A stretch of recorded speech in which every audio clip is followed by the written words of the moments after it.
Yeah, guys, how are you? I am fine. I think today is a great day. Be you, not me. Because guess what? Being you is happier than being me. Be happy with your life because it's the only great thing you have ever been given. The time you waste today is the only thing and very scarce resource which you have given by God. Ask yourself, today someone died just because the nature didn't want him or her to stay. Maybe he wanted to go and help a sick person at the hospital, but he died.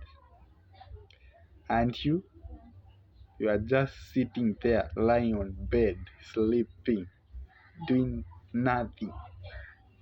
Are you grateful than him?